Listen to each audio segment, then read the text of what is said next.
Buongiorno, benvenuti a questo incontro. Bem-vindos a este encontro, obrigado.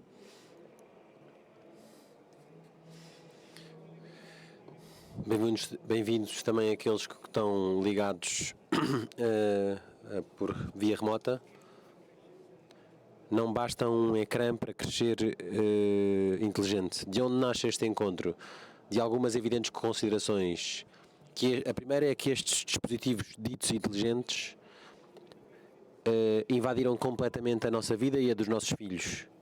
Que muitos de nós, sobretudo os jovens, usam as redes sociais, e o terceiro fator é que muitos dos conteúdos que vemos e lemos e os produtos que compramos são mediados por aquilo que chamamos de inteligência artificial. Por isso, metendo em jogo estes três fatores, tendo presente que o digital é o contentor e a inteligência artificial modera o conteúdo. Portanto, na interação destes dois fatores, do digital e da inteligência artificial, o dispositivo digital e o algoritmo da inteligência artificial, que modera o conteúdo, então colocámos algumas perguntas e convidámos alguns convidados que vos apresento. Começo por este Alberto Pelay.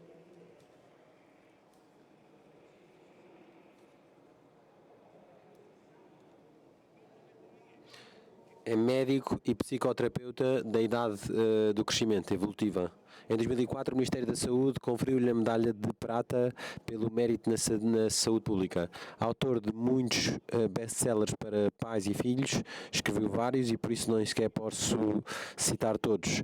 Cito apenas um, que é aquele que a minha mulher gosta, que é Treinar para a Vida, Luca Botturi, que é o outro convidado de hoje.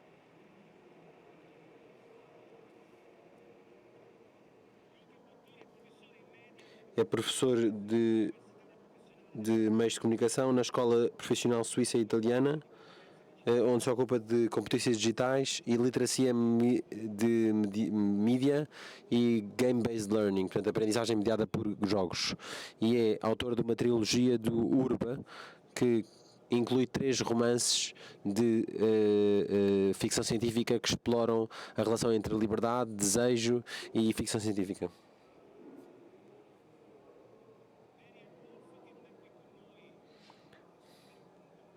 Marianne Wolf responderá às nossas perguntas, mas não está aqui connosco presente. É uma notável neurocientista das ciências cognitivas e ensina na Universidade de Los Angeles, na Califórnia. Em 2020, o Papa Francisco nomeou-a membro ordinária da Comissão Pontifícia das Ciências. Agradecemos-lhe, ainda que ela não esteja aqui presente connosco hoje. Então, a intervenir sobre o tema a inteligência artificial, sou eu, Fábio Merconi, professor de inteligência artificial e data science. Não escrevi livros e sou professor em Bicocca, em Milão, e o Papa não me nomeou para nada. Portanto, sem merecer, estou aqui a tentar introduzir o tema. Para tornar esta hora juntos mais frutuosa, pensamos dividi-la em 2 momentos. Primeiro momento serão perguntas para tentar perceber de que é que falamos quando falamos de digital e de inteligência artificial e da sua relação com o desenvolvimento das crianças, e na segunda parte tentaremos delinear aspectos que tenham a ver com a responsabilidade educativa. Não temos intenção de fazer um manual de instruções, mas sim de pôr à disposição um elenco destes elementos que estão sempre a mudar, de forma a poder aplicá-los na vida cotidiana. Começaria de imediato com uma pergunta para o Alberto Pelay. e perguntamos-te, da tua experiência, o que é que acontece aos jovens na interação com os ecrãs e quais são os processos cognitivos que se ativam. Ok, bom dia a todos e a todas. É grande o privilégio de estar aqui convosco, de poder falar com tantas pessoas. Espero que também tantos pais e tantos professores, tantas pessoas que pertencem à comunidade que educa, não é? Porque o desafio da tecnologia, este desafio da tecnologia e da educação é de um alcance tremendo. E nós estamos num momento no qual devemos decidir que evolução devemos dar, que rumo é que devemos dar a este desafio.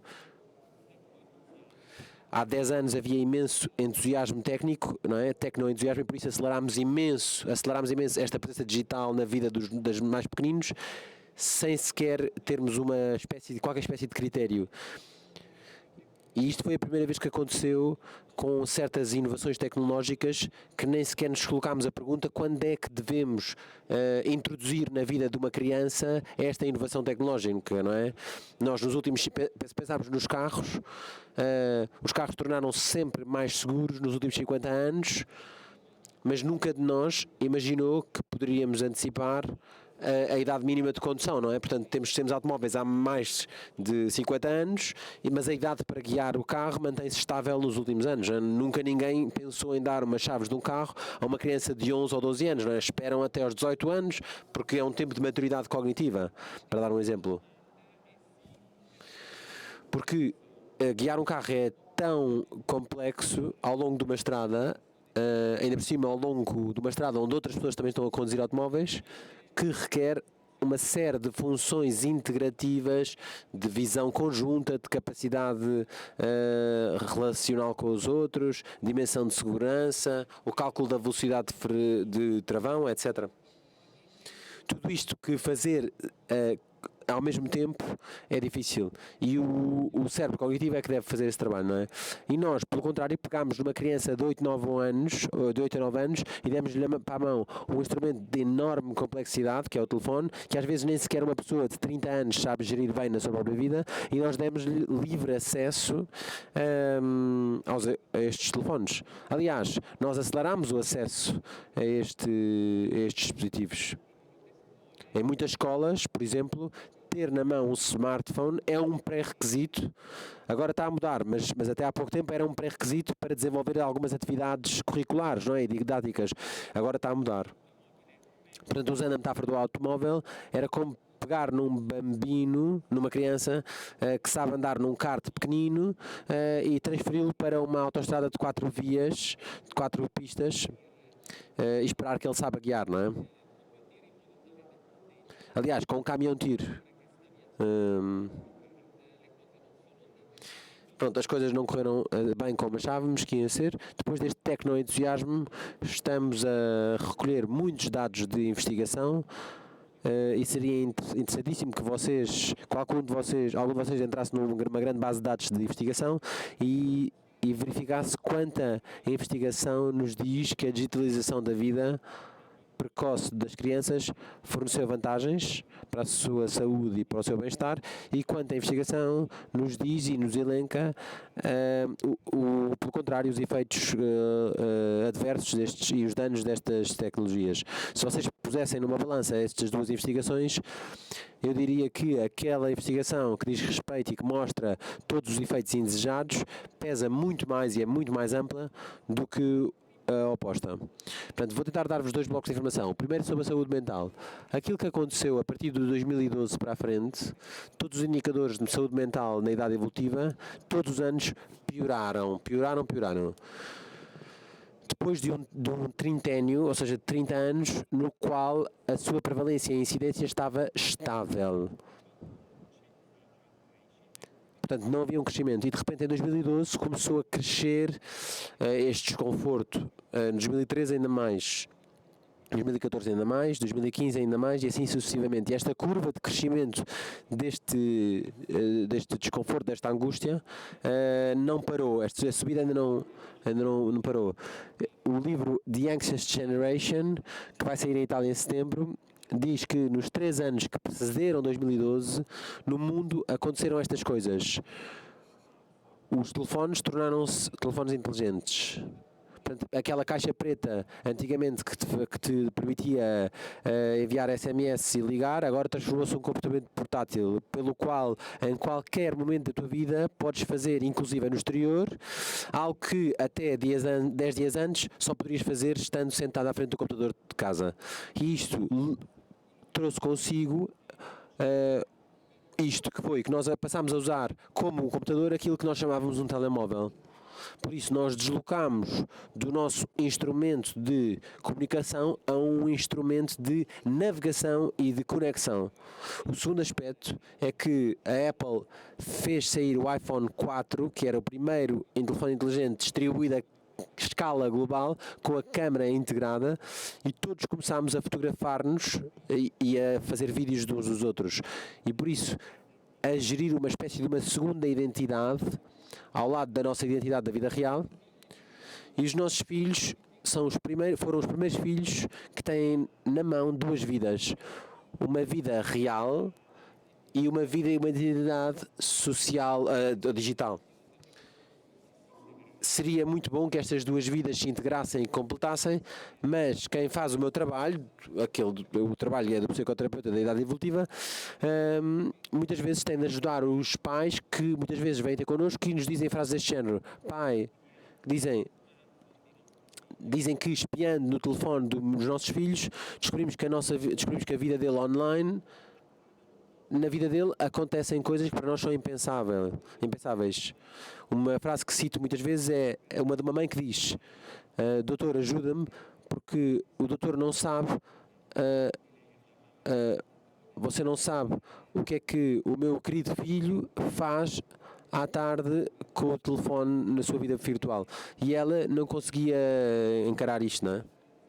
A terceira coisa... A terceira coisa que aconteceu é que mudou o mundo das redes sociais. Passámos do Facebook para o Instagram. O Instagram inventou esta coisa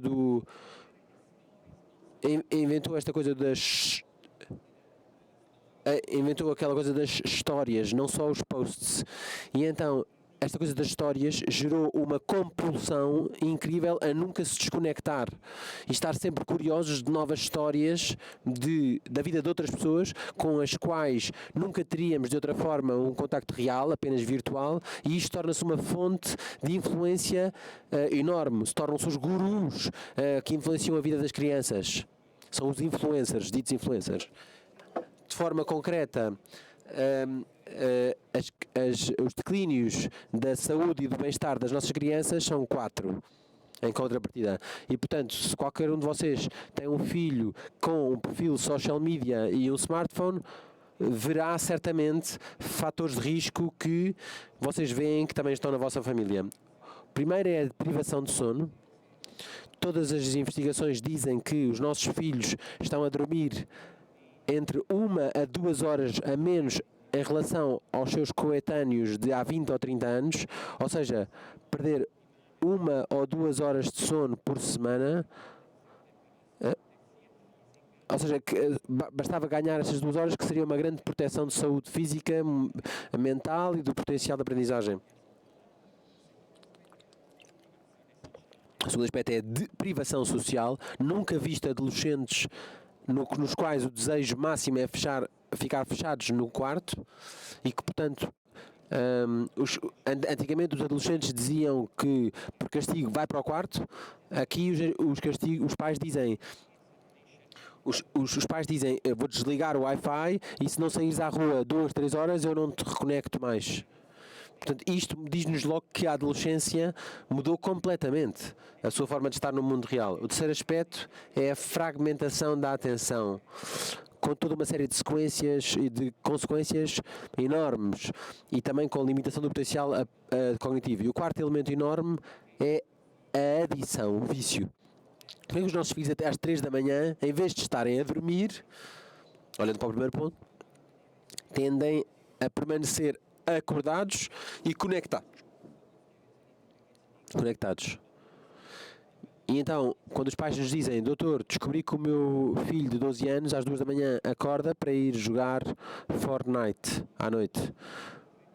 Porque é que aos 11, 12, 13 anos os pré-adolescentes pela primeira vez já não têm tanta vontade de sair à noite?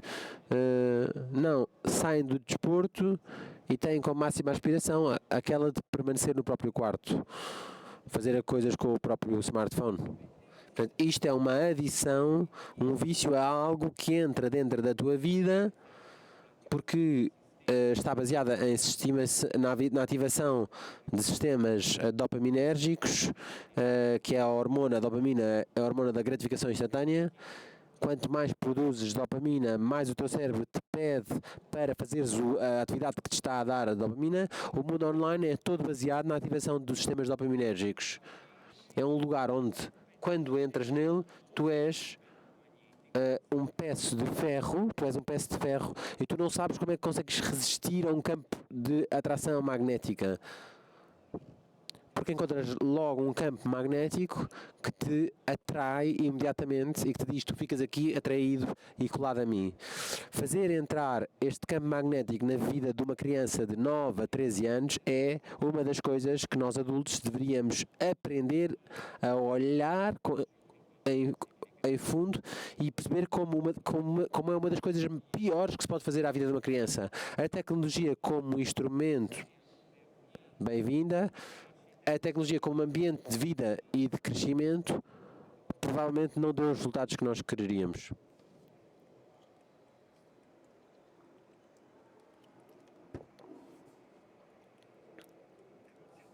Obrigado, Alberto.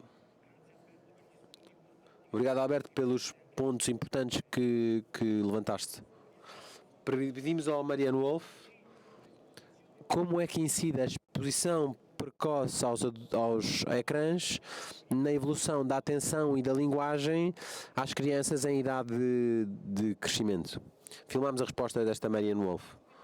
Peço desculpa, não falo italiano. Cumprimentos a todos. Cumprimentos a todos no Festival de Rimini. Que prazer, gostava muito de estar convosco. Pediram-me para falar sobre algum do meu trabalho que compara a vida e o desenvolvimento de crianças que estão a ver ecrãs e dispositivos digitais uma grande parte do dia versus as crianças que crescem com muito menos ou nenhuma exposição digital. Uma das perguntas que eu tenho, que me têm perguntado, que me perguntaram, não é, as pessoas daqui de Rimini, pediram-me para falar sobre o que é que de facto está a acontecer a estas crianças e se isso afeta o desenvolvimento da linguagem. A solução comum, um pressuposto comum é que quanto mais estão expostas a linguagens de múltiplas formas, melhor seria a sua linguagem. Quanto mais aprenderiam. Até um certo ponto, até um certo limite, isso é verdade. Mas se pensarmos de uma forma mais específica, no exemplo mais específico do que é que nos mostra a investigação, isto não é verdade. Muito especificamente, há novos estudos, por exemplo, um que acabadinho de acabar, que teve lugar em Singapura, no Canadá, na McGill University e na Universidade de Harvard. E o que mostraram foi que a quantidade de uma exposição digital de uma criança entre os 0 e os 8 anos e tentaram ver qual era a correlação entre a quantidade de exposição digital e o grau de desenvolvimento cortical nas áreas da atenção. E também a relação entre a quantidade de exposição digital e a competência académica, as notas, como é que estavam a dar-se na escola das crianças. Este estudo é muito importante para responder à vossa pergunta. E os resultados mostram que devemos ter muito cuidado. O que dizem é que quanto mais as crianças estão expostas a dispositivos digitais, menos e pior será a sua performance académica, o seu desempenho académico. Ou seja, por outras palavras, parece haver uma correlação inversa ou negativa entre a quantidade de tempo que passam em ambientes e ecrãs digitais e quão bom é o seu desempenho escolar. E parece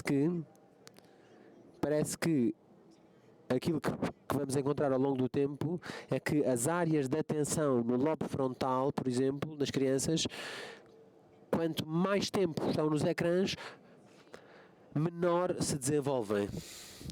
Portanto, não só temos o desenvolvimento cerebral doentio e temos também um desempenho escolar que nos deixa este grande aviso, não é? Este aviso. Também do ponto de vista do desenvolvimento cerebral, podem já ter lido o meu livro que se chama Reader Come Home, o cérebro leitor num universo digital. Um livro traduzido em italiano.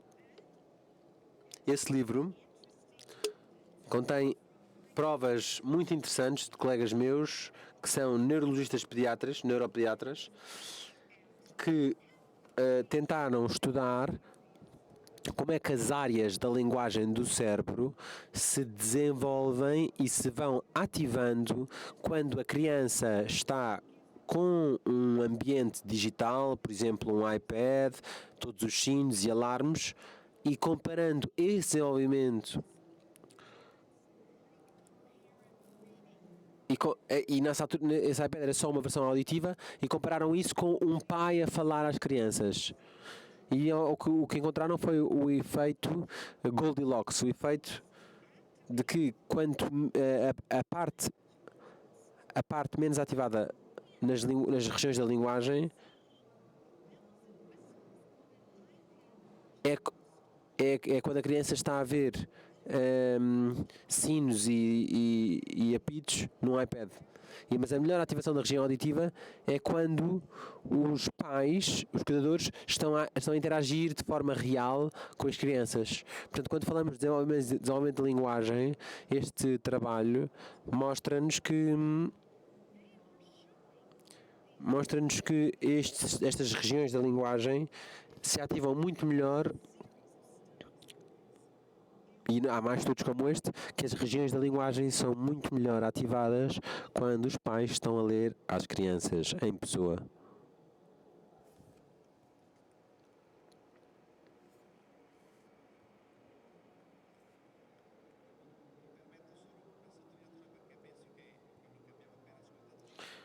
Permite-me sublinhar apenas um ponto. Marianne Wolf diz-nos: não é exposição à linguagem no sentido de ouvir tantas palavras que nos faz aprender linguagem, mas sim quando alguma pessoa fala connosco. Portanto, é diferente ouvir um vídeo do YouTube ou um ecrã, ou quando há um pai que nos conta uma história. Isto parece-me dar-nos uma indicação importantíssima para este tema.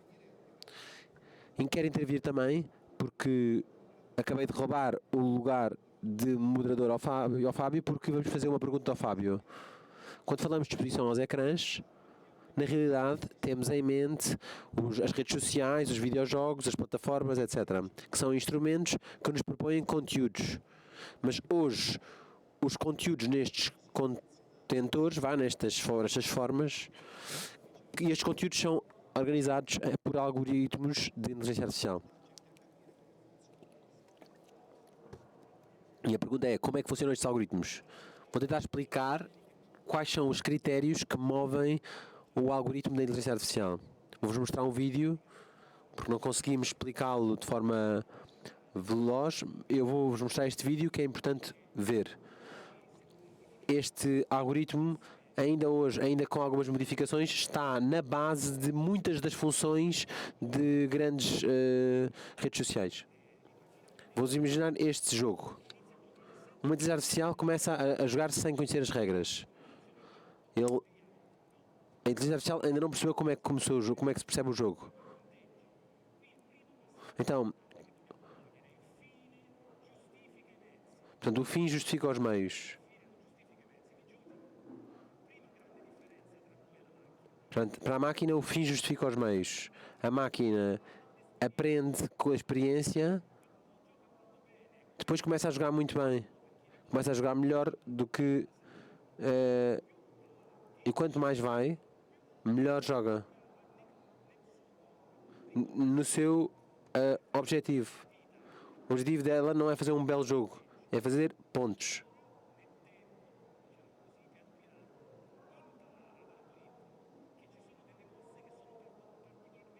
Então ele começa a aprender que há coisas que são melhores no jogo. E a mais proveitosa é de fazer. É ficar quietos. Máximo rendimento com o mínimo esforço. Este é um critério que nós só parcialmente usamos na vida. Porque substituirmos esta bolinha com nós que lemos os posts, vemos vídeos, compramos produtos, etc. Todas as vezes que o algoritmo nos recomenda alguma coisa e que nós gostamos, nós somos estas bolinhas que fazem os pontos, estão a ver? O ponto é quando alguma coisa nos agrada. Então o algoritmo está a aprender o que é aquilo que nos agrada. Então a máquina faz-nos uma espécie de perfil e desse perfil que nos faz a nós é difícil desligar-nos. Não porque a máquina seja má, mas porque a máquina está projetada para recomendar só aquilo que tem possibilidade de te agradar. E por isso, de contrário, se não te agrada, o algoritmo não te vai recomendar. Por isso é que insistimos muitas vezes na polarização. Conteúdos extremamente sempre mais pertinentes a ti, até que constróis um vestido que te está muito, muito apertado. Este algoritmo evoluiu, mas na base permanece aquilo que era, e está na base das recomendações digitais. Portanto, na base não é só um contentor. Exato, tipo, o Nokia 3310 é tanto digital como o meu smartphone, mas é toda uma história diferente. Então, a inteligência artificial aprende dos dados de forma indutiva, não é? Então, imaginem ensinar. E nós damos imagens à máquina, não é? Que ensinamos a reconhecer golfinhos, não é? Ensinamos a máquina a reconhecer golfinhos. Isto é verdade para texto, áudio e vídeo. Então, aquilo que é interessante é que a máquina aprende com os dados. Porque nós temos tantos dados, como temos tantos dados, a máquina aprende de forma eficaz. Então, começamos a fazer testes à máquina, não é? E começamos a fazer pesquisas de imagens no Google, e o Google aprendeu a reconhecer imagens. Depois há aquela frase de teste, não é? Se há 200 alunos na aula, nas aulas dá-se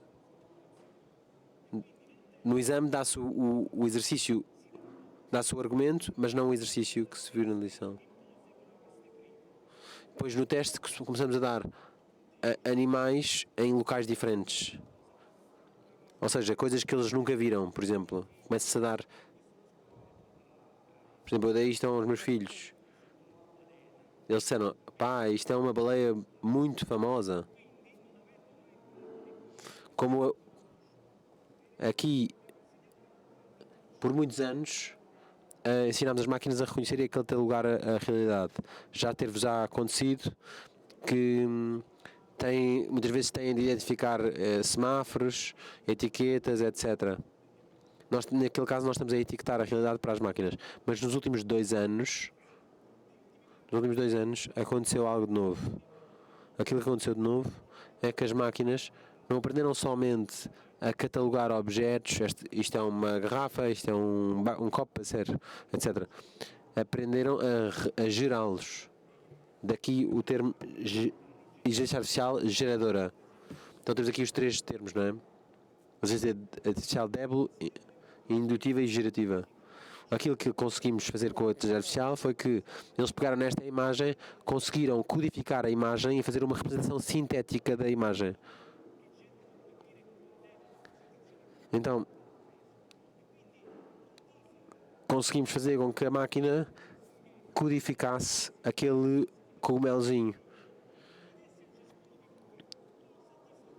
Então, como se eu vos tivesse feito a vocês, o que é que vos faz dizer que isto é uma garrafa? Todos vocês podem conseguir responder a esta pergunta. E então a regeração desta imagem não é já um criar do nada. Portanto, ela é geradora no sentido em que gera do nada, mas que repropõe o conceito de formas diferentes. E portanto faz uma descodificação e volta a inventar novas imagens. E faz uma imagem regerada. Portanto, o ChatGPT é o tipo desta tecnologia. Ou seja, reproduz e gera novos conteúdos. Como é que funciona? Pedi a um doutorando António que prometeu que vai explicar como é que funciona este vídeo. Pedimos ao ChatGPT para nos reescreve como é que reescrevia esta frase de Dante. Hoje é verdadeiramente uma bela jornada. Reescreve esta frase como a escreveria Dante. Um mecanismo de atenção focalizar-se sobre o tema reescreve e Dante. Como o ChatGPT já se conhece, como o ChatGPT já tem acesso a toda a internet, começa a navegar o texto e a pensar como é que vai fazer probabilidades das palavras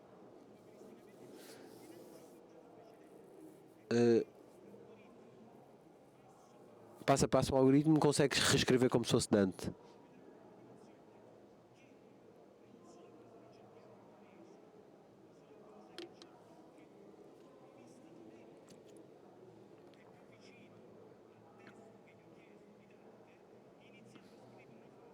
E aqui o ChatGPT, segundo a inteligência artificial, consegue fazer uma frase ao estilo de Dante.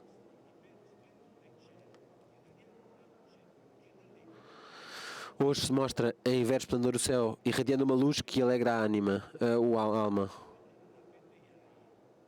O belo dia para a inteligência artificial é o clichê meteorológico. Não porque ela encontrou alguma pessoa. Porquê? Porquê é que isto acontece, não é?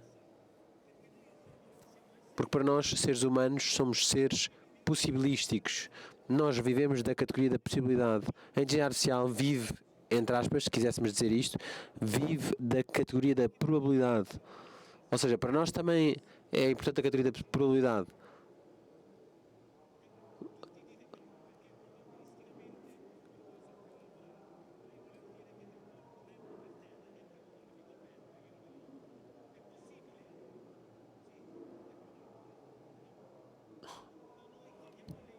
Quando nós perguntamos à inteligência artificial, hoje perguntamos à inteligência artificial que está ensinada sobre o conteúdo já lido, já escrito, já visto e em relação à qual perguntamos probabilisticamente uma resposta.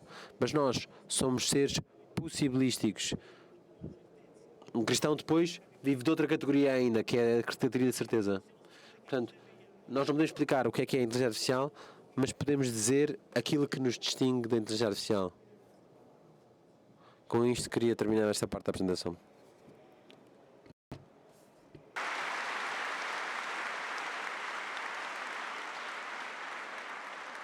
Riprendo il cappello del moderatore.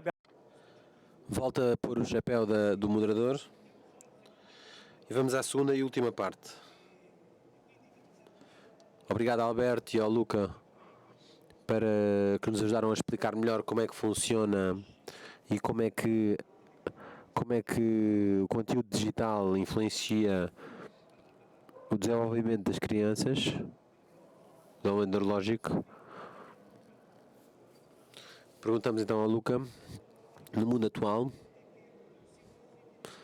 é evidente que não é possível evitar enfrentar o digital. E, portanto, quais são e de onde nasceram aquelas que hoje se chamam competências digitais? É preciso compreender bem nisto, porque, de facto, os ecrãs sempre no bolso geram uma série de situações que dão desconforto, que não contribuem para o bem-estar dos adultos e das crianças, e nós vivemos num mundo digitalizado. Basta olhar para esta sala, vemos que não há nada nesta sala que não seja controlada por digital, não é? Nós não podemos dizer, vamos fingir que não existe, não é? Não podemos voltar a uma idade pré-digital, não é? Até porque o mundo digital não é o smartphone, nem são as aplicações digitais que nos incomodam. É muita outra coisa.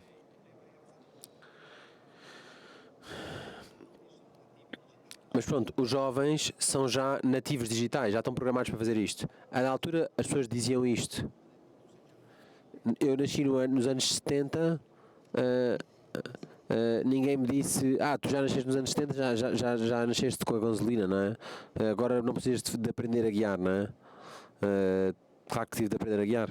Portanto, ninguém nasce pré-programado para a sua era tecnológica. Portanto, então quais são as competências digitais? Do que é que estamos a falar? Há imensos modelos que contam como é que funcionam estas competências digitais. Não faremos uma análise super detalhada, mas vou tentar mostrar-vos 2 exemplos. Então, há um modelo que é a segurança, que mostra uma competência que é a segurança digital. Então, dentro encontramos esta coisa que é usar a tecnologia de forma sustentável, que protege o ambiente. O que é que isto quer dizer? Significa que eu, como utente de tecnologia, coloco a questão sobre onde é que tu chegas.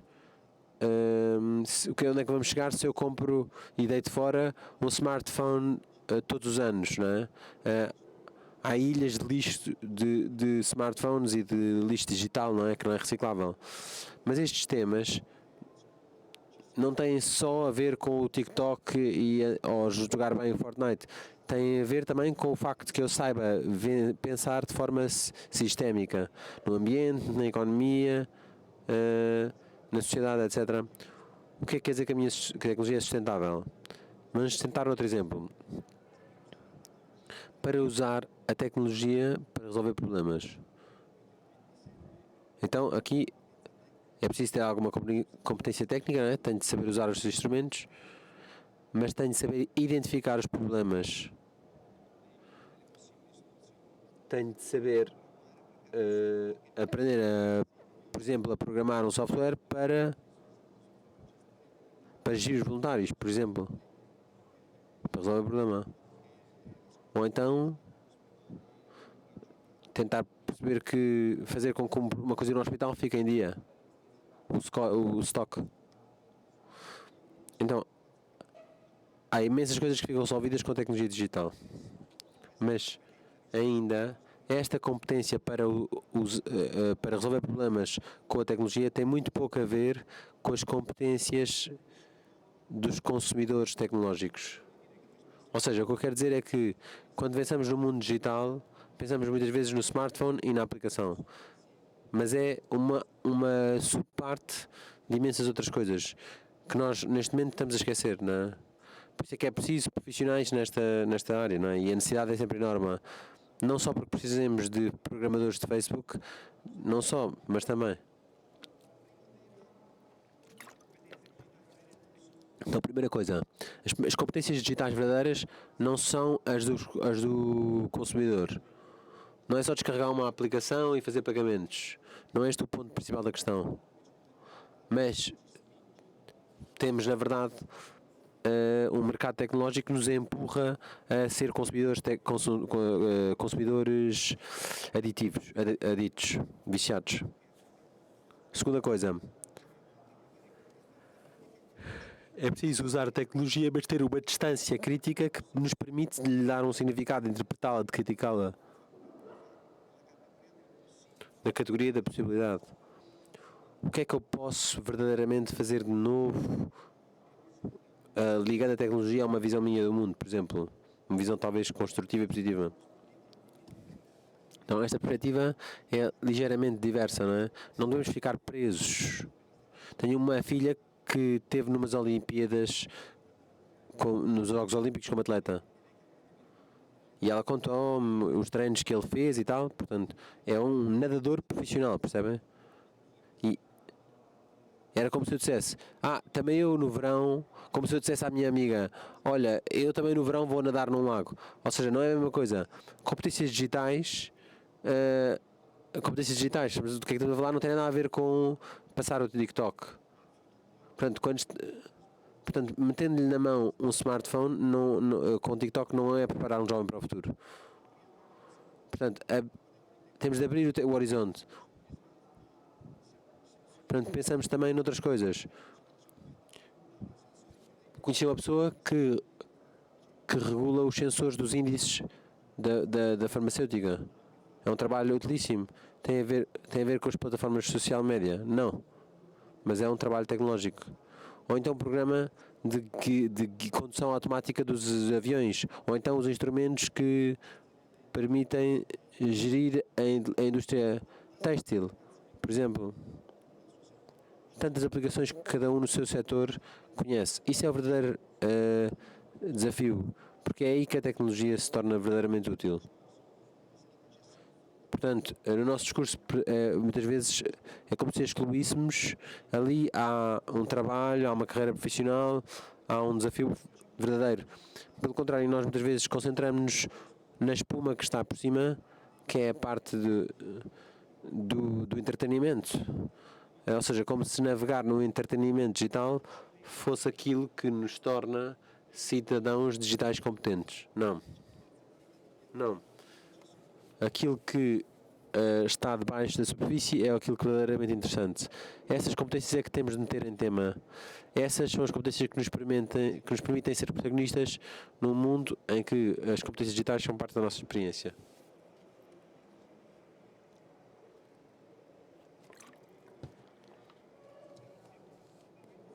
Obrigado, Luca. Permite-me somente adicionar que o tema das competências digitais, que nós também observamos e que tem a ver com as competências de trabalho, não é, portanto, meramente um saber usar, mas é ter os certos critérios, sobretudo quando, diria eu, quando o digital e a tecnologia que é veiculada pelo digital cresce de forma tão veloz que não há sequer tempo para nos agarrarmos a alguma coisa. E, portanto, pelo menos um critério é importante, mais importante do que saber usar todos os elementos. Então, segunda pergunta. Que responsabilidades educativas emergem de tudo isto que nos dissemos? Volto ao Alberto. Hoje há um tema de pôr um limite no uso dos dispositivos digitais. Qual é a idade justa? Sobretudo na escola. O que é que tu pensas na tua experiência profissional? Como especialista da mente, eu penso que a nossa mente requer a fase de especificidade no modelo educativo. Eu construo o crescimento e a formação de uma criança ou de um adolescente, etc., nutrindo a sua mente com estímulos, experiências e relações que são adequadas à sua competência e à sua habilidade da sua mente, àquilo que ela é capaz. Portanto, ninguém faria ler Os Noivos do Alessandro Manzoni a uma criança de primeira classe, não é? Portanto, é preciso adequar as coisas às crianças. Nem ninguém daria uma antologia de desenhos animados de crianças a um adolescente de 18 anos, não é? É preciso adequar as coisas não só como a capacidade de leitura tem de ser adequada, tem de ser estimulada com estímulos de leitura adequados ao nível de cada um. O que é que devemos fazer então neste momento? Devemos perguntar-nos como é que se desenvolve e estrutura a mente na idade evolutiva. Então há um tempo que é entre os 9 e os 14 anos, que é um tempo de enorme fragilidade e vulnerabilidade nos confrontos com este enfrentar a vida online, que são grandes ativadores dos circuitos de gratificação instantânea. E, portanto, este é o dilema do Pinóquio. O Geppetto diz-lhe, vai à escola, e o Pinóquio confia no Geppetto e sai de casa para ir à escola, mas depois ele é interceptado por outro que diz, vais à escola, que seca, vamos para o país das guloseimas. Seria maravilhoso que Pinóquio tivesse a capacidade de dizer, eu tenho a necessidade de ir à escola, mas o Pinóquio num microsegundo muda completamente e muda de projeto. Daquele dia, não é? E então, se ele todos os dias encontrasse este seu amigo, no seu percurso de crescimento, iria sempre para o país das brincadeiras. Então agora, se pensarem numa criança, se pensarem que ele tem de usar uma aplicação de cálculo para fazer os trabalhos de casa de matemática, pensem que ele terá de usar uma aplicação de cálculo para uma coisa de formação, muito importante para a sua formação. Aquela aplicação, porém, está dentro de um instrumento que lhe dá uma série de altas informações e que constantemente lhe está a dizer: olha que eu aqui dentro tenho o país das brincadeiras. Então a criança de 12 anos deveria responder: não me interessa o teu país das brincadeiras, mas para mim é demasiado importante fazer os trabalhos de casa de matemática. Quantos filhos de 12 anos vocês conhecem que sabem fazer esta operação, esta resistência? Contem pelas mãos quantos filhos vocês conhecem que se tornaram melhores nos seus objetivos de trabalho e de estudo por causa dos smartphones. Quase nenhum.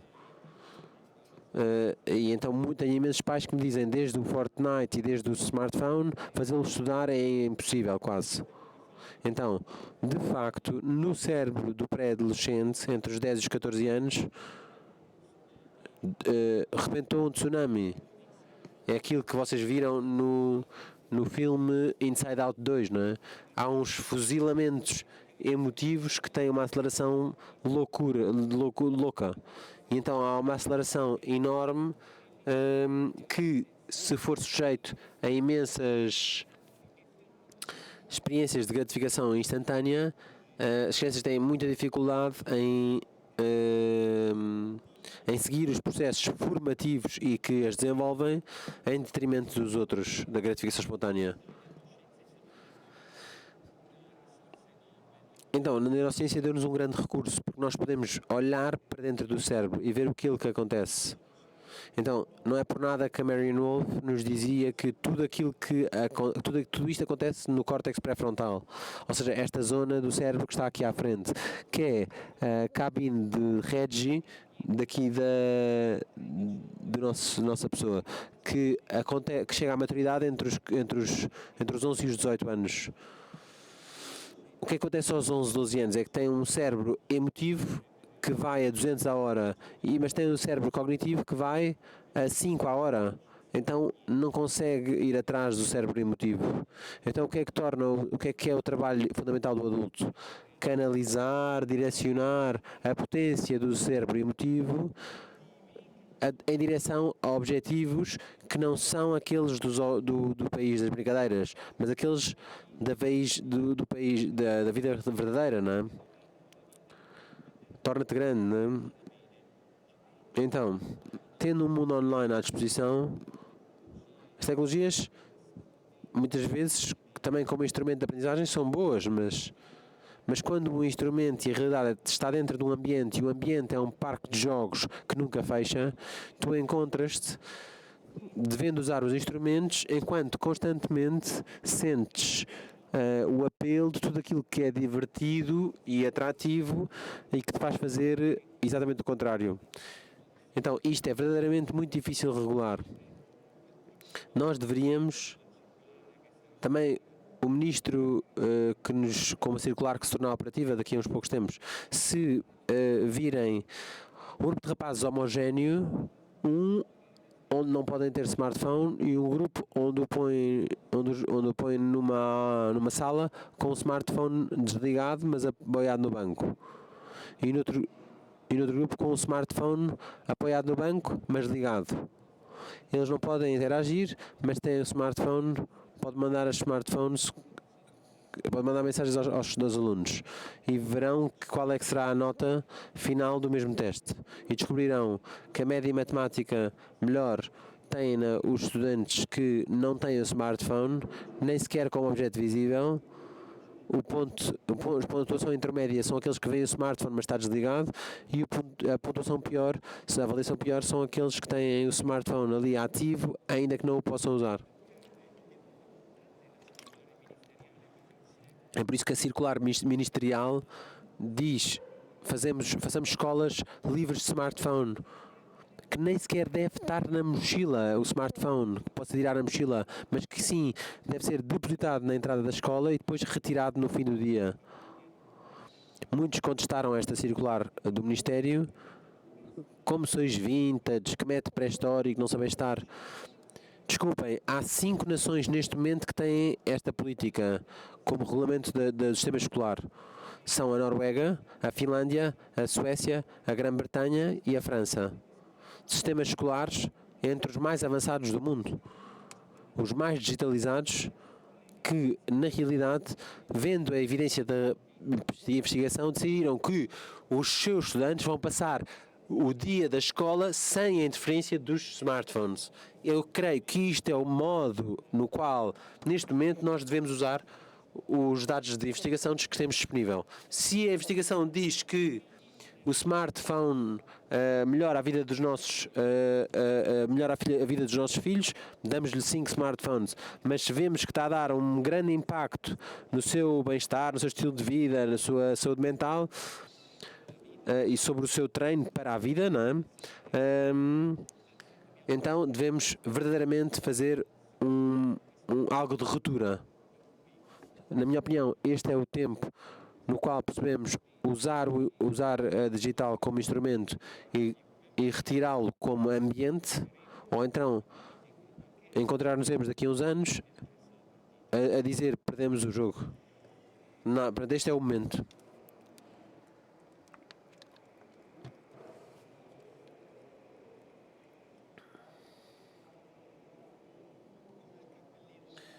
Então, vou roubar outra vez o chapéu ao Fábio para fazer outra pergunta.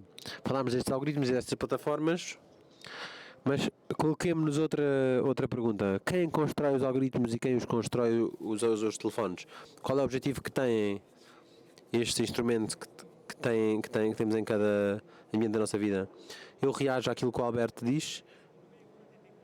Na minha opinião, uma das coisas deste tsunami que abala os adolescentes, e este tsunami que está a abalar todos nós com esta tecnologia que está sempre a crescer, neste slide, os números são meramente indicativos, não é? Quantos anos demoraram as tecnologias para atingir 50 milhões de utentes? Então, aviões, automóveis, telefone, eletricidade, cartões de crédito 28 anos, televisão 22 anos, cartão multibanco, os telefones, internet 7 meses, 4 meses, Facebook 4 anos, WeChat, Pokémon Go 19 dias. E o ChatGPT foi para aí um dia. Então vem a triste inversão de importância para a nossa vida, não é? A velocidade em 2008 era muito mais lenta, não havia as aplicações. Há uma era tecnológica anterior. Esta velocidade foi posta em crise, não é? Não estamos suficientemente prontos nem maduros para pôr esta tecnologia e sistema no trabalho, na amizade, etc. Então, neste slide, esta intervenção vai ser breve, mas neste slide percebo que uma dificuldade a julgar o objeto nasce de um erro de interpretação do próprio objeto. A informática é belíssima porque quer resolver problemas de forma automática para dar mais tempo ao ser humano para fazer outro. Não para o ligar assim, mas para ter mais tempo para fazer outra coisa. Então, os objetos que nós criamos resolvem problemas ou necessidades de forma clara e exata. Por exemplo, o que é isto? Para que é que serve? O que é isto? Para que é que serve? O que é isto? Para que é que serve? Já aqui, o que é isto? O meu filho diria uma rede social dos boomers. Se eu vos perguntasse o que é que serve, cada um de vocês diria uma resposta diferente, não é? Com o copo é imediato, não é? Se eu usar o copo como martelo, todos vocês perceberão que eu estou a usar mal o objeto. Mas aqui é mais difícil. O que é que diz o Facebook de si mesmo? dar às pessoas criar comunidades, o poder de comunidade, dar às pessoas o poder de construir comunidades e de tornar o mundo mais próximo do outro.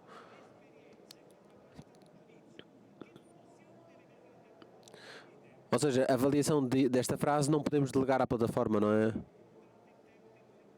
É por isso que é importante o tema de ter a preparação estrutural para poder estar diante de um objeto com a sua complexidade.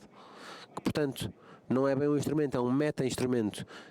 Por exemplo, o TikTok, para ser mais millennial, a nossa missão é inspirar criatividade e trazer bom humor. Como? Os fins justificam os meios para as plataformas. Capturar e partilhar os momentos do mundo. Instagram. É importante perceber que o objeto tem um escopo em si, uma finalidade, e que estes objetos são meta-objetos, ou seja, um objeto do qual nós enchemos com o desejo que nós temos dentro.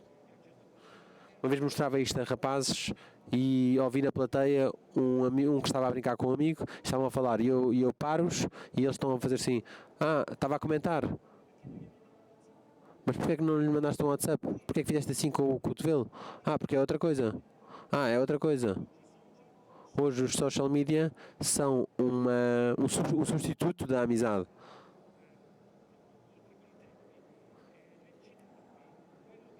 Queria citar-vos aquilo que o Papa disse ao grupo G7.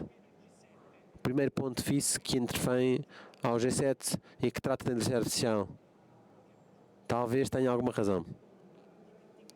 Esquecer que a inteligência artificial não é um outro ser humano e que essa não pode propor princípios gerais, por aquilo que dissemos antes. É frequentemente um grande erro que entre a origem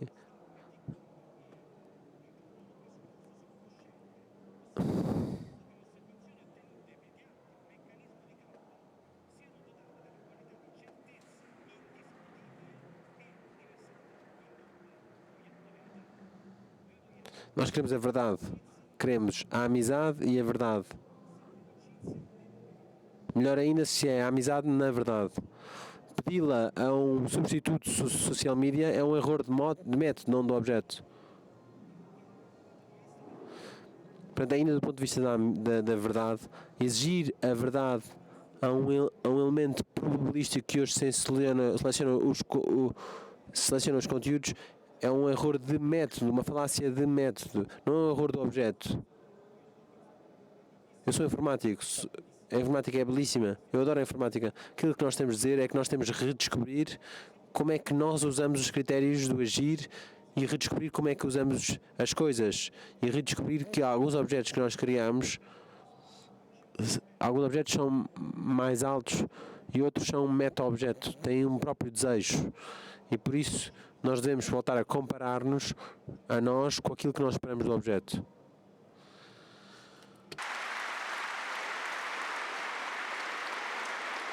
Abbiamo chiesto a Marianne gli strumenti. Pedimos a Marianne esta pergunta. Os instrumentos oferecem estímulos muito mais ricos e atrativos. Quais são as evidências científicas sobre o tema?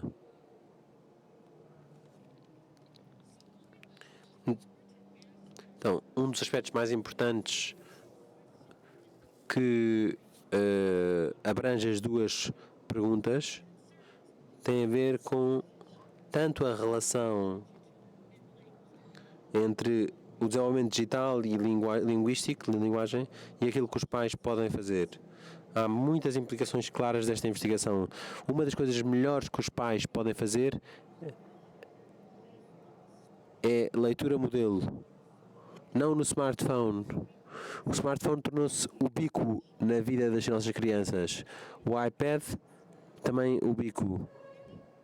Há muitos problemas, mas dois dos maiores problemas para os educadores e pais e para nós que prezamos a literacia e a literatura e aquilo que ajuda a desenvolver no desenvolvimento cerebral das pessoas e da trajetória de vida das pessoas e da sociedade.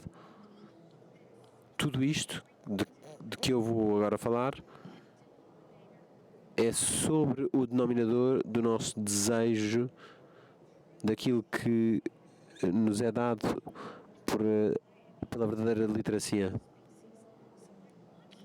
Portanto, eu quero que vocês pensem por vocês mesmos sobre aquilo que está verdadeiramente a acontecer na vida das nossas crianças. E isto que está a acontecer é o desenvolvimento destes processos importantes, que é a leitura profunda, que envolve a empatia, tomar perspectiva, pensamento crítico, reflexão. Estes processos de leitura profunda levam tempo. E aquilo que os dispositivos digitais muito frequentemente fazem é provocar na criança ou no jovem adulto ou em nós, provocar uma leitura superficial. Uma leitura na diagonal, fazemos um browse de words, pesquisamos as palavras, uma leitura rápida da superfície do texto, e essa leitura não permite o tempo, não dá tempo ao cérebro para verdadeiramente ativar estas áreas sofisticadas de linguagem e cognição e de processos afetivos do cérebro. E por isso, um dos grandes avisos que eu dou é que nós todos queremos estas capacidades de leitura profunda para as nossas crianças e para nós e para a nossa sociedade.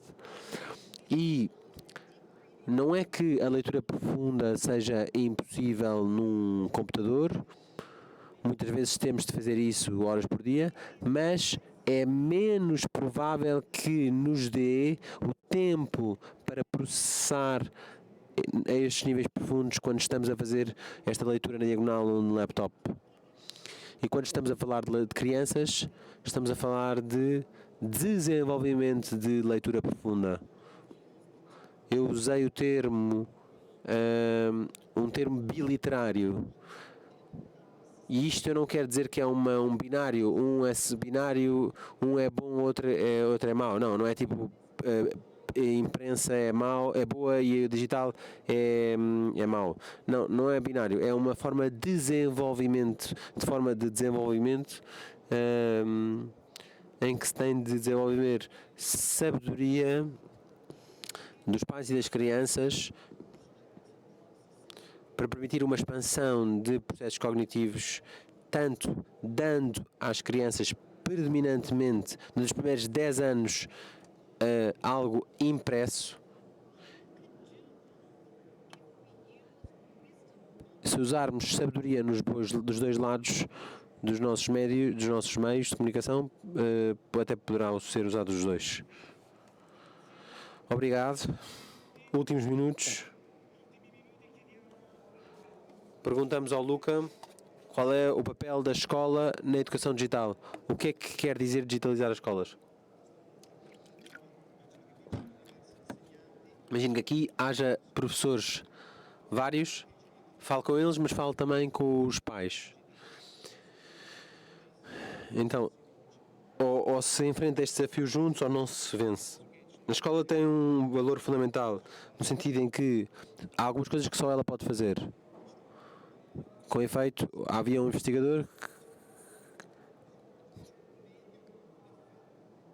que dizia que há um meio no qual o efeito é máximo. No ponto no qual a tecnologia mantém a sua natureza de instrumento, mas não se torna o fungo que enche cada espaço mental que temos.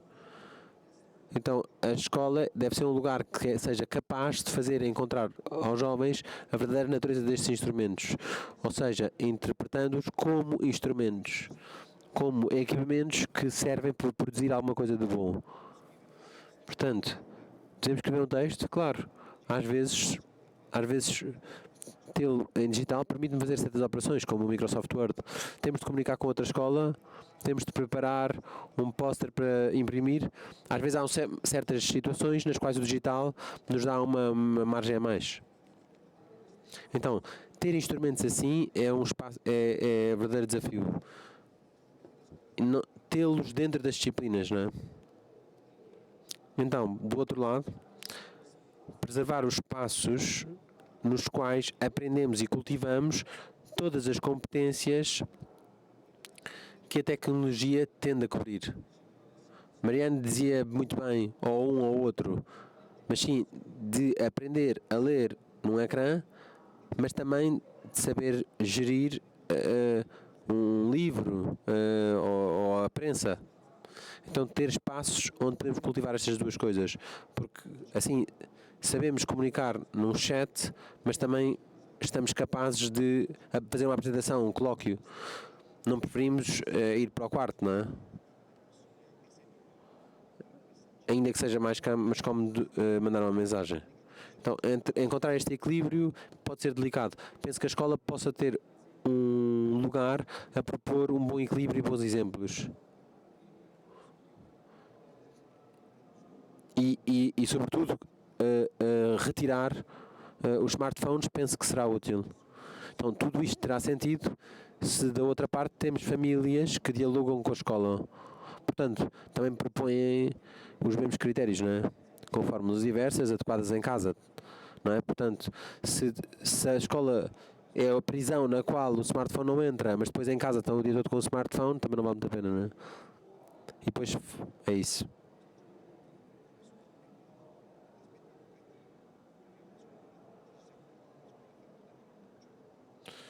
Isto é verdade para todos os aspectos educativos. Então o que é que isto quer dizer na prática? De forma de síntese. Por um lado, pode ser pensar quais os passos nos programas escolares que nos permitem fazer este trabalho. Em segundo lugar, quer dizer fazer uma verdadeira formação dos professores, que não quer dizer que se tornem nos pequenos informáticos, mas aprender a refletir sobre estes temas. Hoje, num curso de filosofia deveria falar sobre inteligência e inteligência artificial, porque só aí se pode tratar com uma certa amplitude, não é? Última coisa é que digitalizar a escola, pensar numa escola que nos permita educar no digital, não é só enchê-la de dispositivos, não é investir em 100 mil ecrãs ou instrumentos ou dispositivos. Até poderão ser úteis, mas não é isso que é o fim.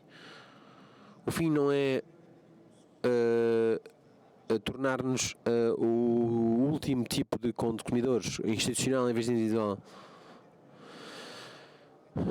mas sim colocar-nos diante da tecnologia com um olhar amplo, considerando os verdadeiros objetivos e intenções que partilhamos. Obrigado. Antes de fechar, temos uma mensagem conclusiva da Marianne e depois 1 minuto de takeaway para cada um de nós. E, portanto, quero deixar-nos com uma mensagem muito esperançosa. Acho que todos partilhamos o desejo para as nossas crianças de que elas não só expandam as suas capacidades digitais, mas que preservem o melhor dos nossos processos, dos que nós desenvolvemos nos últimos 2000 anos. E eu desejo a todos os educadores e pais que saibam que uma das formas mais simples de começar isso nos primeiros 5 a 10 anos da existência das crianças é ler às crianças todos os dias. Não com o telefone, mas com um livro. Não dar um mau exemplo. Mas dar o exemplo da passagem do teu amor às crianças, através da leitura de histórias que as levam a qualquer lado, não é?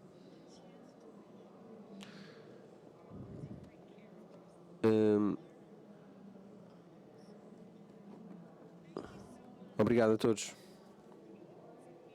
Grazie mille.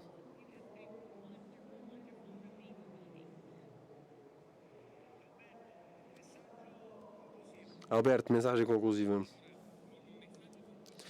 Então, a mensagem conclusiva para mim é esta. Nós somos a primeira geração de pais e adultos que se encontra diante da educação de filhos que estão constantemente interceptados por um sistema de grandíssimo potencial e utilidade, que é o sistema que vocês acabaram de me explicar, não é? Mas ao mesmo tempo que quando olhamos os nossos filhos, nós olhamos para isto. Aqui há um grande potencial, mas ao mesmo tempo lhe olhamos, quanto dinheiro é que me podes dar? Isto é uma visão não ética das crianças. Se tu, nos social media, perguntamos aos nossos filhos que valor económico tem dentro do meu sistema, então estás a usar a infância e a idade evolutiva das crianças na pior das formas. A idade evolutiva é tutelada, protegida e deve ser feita crescer. E imaginem um buffet com hambúrgueres, batatas, pizzas e todos os tipos de doces.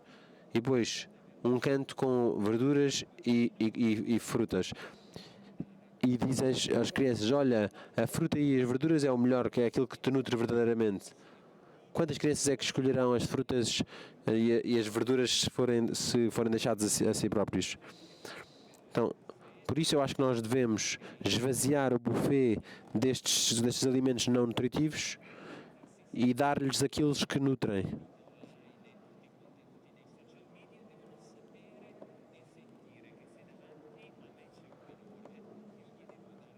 E, portanto, eu diante de um menor devo pensar que vou-lhe dar o melhor e não o pior.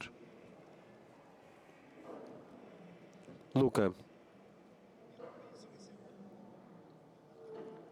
penso que estejamos diante de um grande desafio e como pais, como educadores, estamos a adquirir consciência do desafio que é. Estamos diante de um momento grande em que temos de tomar uma decisão muito importante sobre a nossa relação com a tecnologia. Penso que este desafio consista na identificação dos verdadeiros desafios a propor, fazendo um jogo de palavras. Portanto, devemos pôr em relação estes instrumentos, quer dizer, cada smartphone que temos no bolso é mais potente do que o primeiro computador que foi para a Lua. Não temos à volta incríveis instrumentos, mas temos de os pôr em diálogo com verdadeiros desafios. Dizendo aqui vale verdadeiramente a pena, aqui. Então, temos de dar forma a instrumentos de forma a que nos levem a este objetivo. Desta forma, a espuma que falámos antes vai-se embora, não é? E permanece o elemento de potencialidade.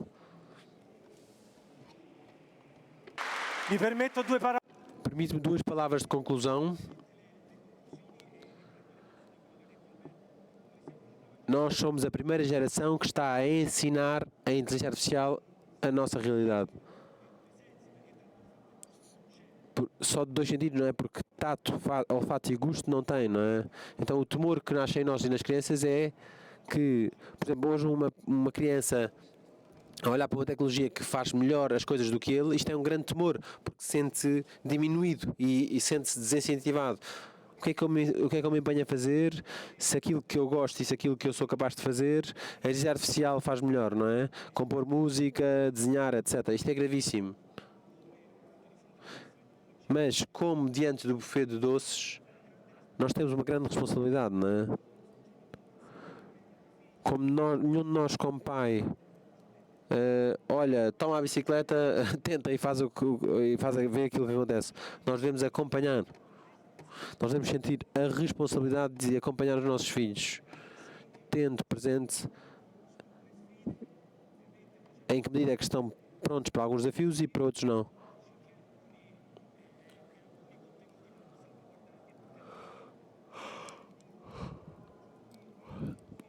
Tendo em conta que também alguns conteúdos devem ser tutelados, não é?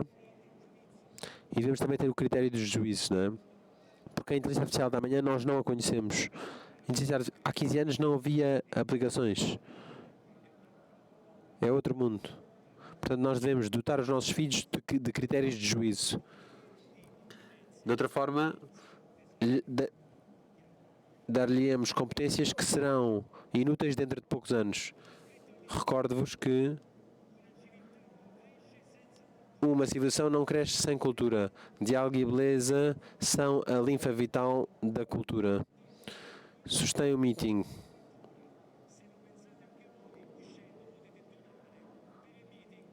Podem doar ao meeting.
la civiltà dell'amore.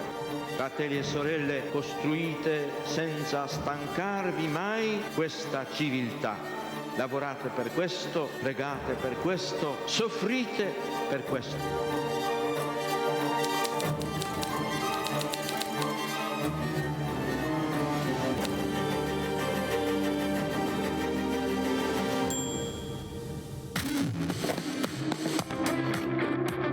Tra i servizi di mobilità di Anylife e le soluzioni di Plenitude, con Eni hai tutta l'energia che ti serve. Da energie diverse, un'energia unica.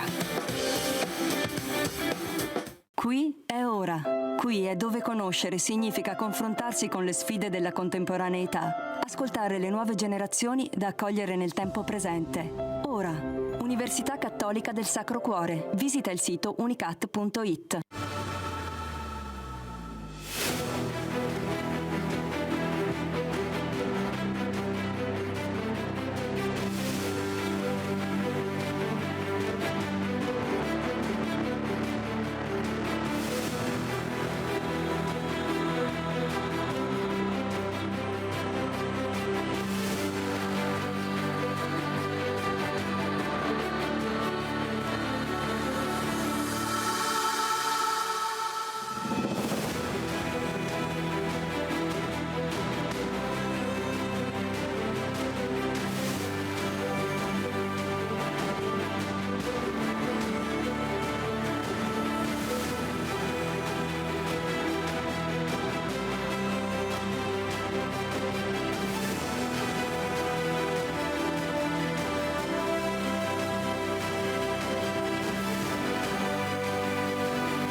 Vi prego, vi imploro, con umiltà e con fiducia, permettete a Cristo di parlare all'uomo.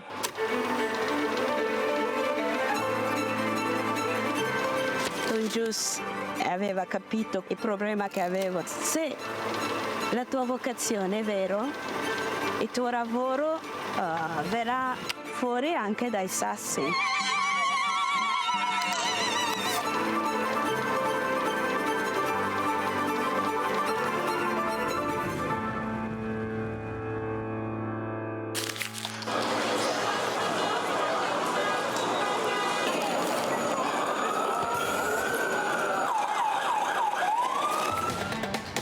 Di comunicare la fede agli altri, ma veramente insieme a loro riscoprire che cos'è la fede, che cos'è la fede per me.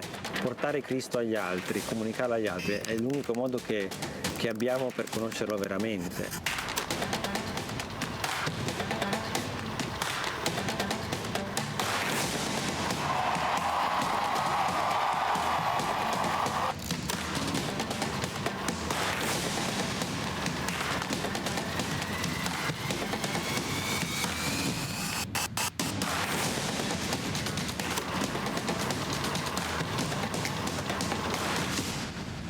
L'iter communionis aiuta a comunicare all'esterno la ricchezza di vita, di giudizi, di tentativi, di opere che nascono dalle persone e dalle comunità. L'iter communionis è proprio la vita del movimento. Scrivete all'iter communionis le vostre esperienze, ci fate bene.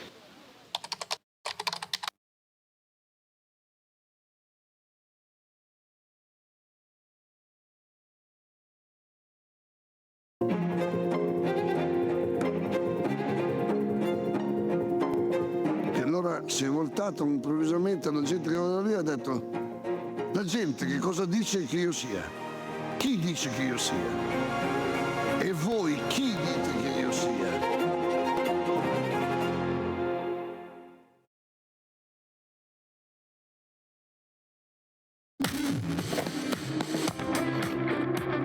Tra i i servizi di mobilità di Anilive e le soluzioni di Plenitude, con Eni hai tutta l'energia che ti serve. Da energie diverse, un'energia unica. Qui è ora. Qui è dove conoscere significa confrontarsi con le sfide della contemporaneità, ascoltare le nuove generazioni da accogliere nel tempo presente. Ora, Università Cattolica del Sacro Cuore. Visita il sito unicat.it.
Vi prego, vi imploro, con umiltà e con fiducia, permettete a Cristo di parlare all'uomo.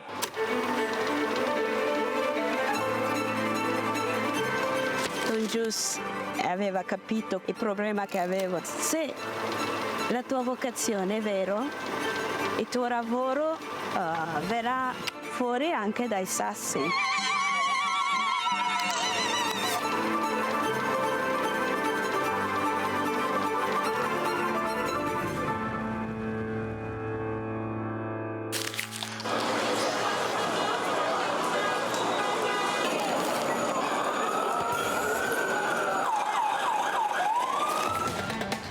Di comunicare la fede agli altri, ma veramente insieme a loro riscoprire che cos'è la fede, che cos'è la fede per me. Portare Cristo agli altri, comunicarlo agli altri è l'unico modo che abbiamo per conoscerlo veramente.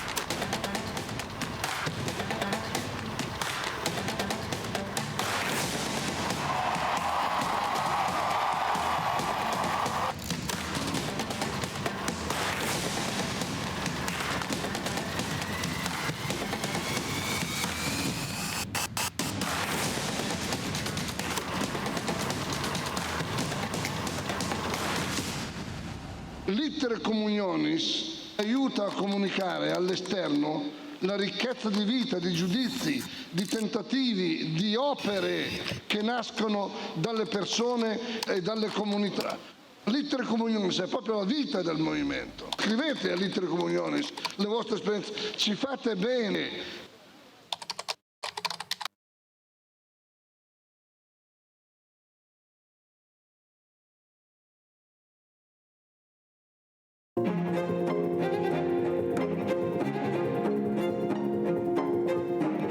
Si è voltato improvvisamente alla gente che era lì e ha detto: la gente che cosa dice che io sia? Chi dice che io sia?